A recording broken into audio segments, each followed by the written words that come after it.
Hello snowboarders of the internet, I am your host TC and today we'll be reviewing the Slash Brainstorm. The Slash Brainstorm is equipped with their backseat cam rock profile, so what that means is you're going to have extra rocker in the nose, camber in between your feet with a little bit of rocker in the tail. What that is going to do for you is it's going to make that nose extremely floatable and it's going to make it so it turns really well. And then with that backseat rocker in the tail there, you're going to actually be a little bit more stable, have a little bit more on those landings just so you don't wash out. And then with that camber in between your feet, it's going to allow you to have all that power that camber gives you just right in between the feet there, so you're not riding contact point to contact point. All that power is coming right in between your feet. This board comes in 151, 154, 157, 159 wide, 160, and 163 wide. I rode this board at Copper Mountain where the day started off beautiful and sunny with great groomers, a little bit of ice and chunder on there just because it was a little brisk. Towards the end of the day, it did get warmer, softened up, more like spring conditions. I used my Ride Fuse boots and Jones Mercury Vinings. This board is on the stiffer side. They might say it's in the middle of the road, but I do think it is a little bit above that just because of that camber in between your feet. It does feel a little bit stiffer when you're trying to foot steer it. When it comes to stability, it is a very stable board. You do feel a little bit of that chatter underneath your feet, but it's really nothing to write home about. It is definitely more lively than it is damp.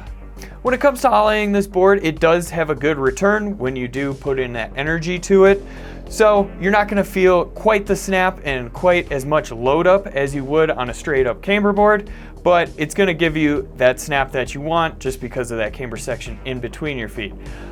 It feels very comfortable when you take it off of jumps. Pretty much any size, I think you're all good to go on that. I went medium and below on it, but you could take it off of whatever you want. With that rocker in the nose, it does help you spin off the jump, but still give you a good landing zone because of that cambered zone underneath your foot.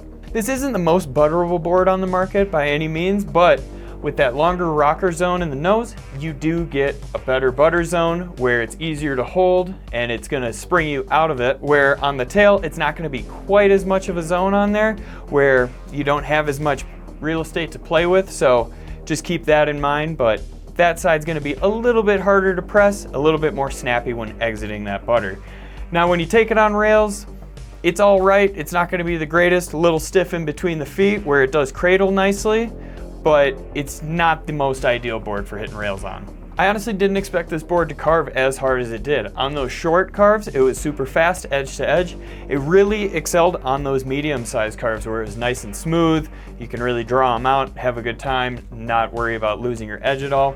I did feel on the larger carves, it did get a little skippy on that chundery zone and like the icier zones, but it really wasn't anything to be too concerned about. I never felt out of control or anything like that.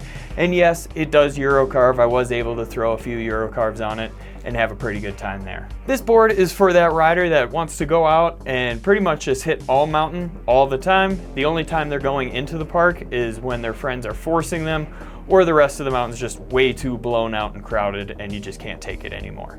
I personally really like this board. I had a good time on it. I was able to take it everywhere at Copper and pretty much throw anything I wanted at it, and it was able to handle it, where if I had to, I'd ride this board all the time. It's really, really a fun board. I know Slash is a smaller brand, but if you can find one, I would definitely recommend picking one up.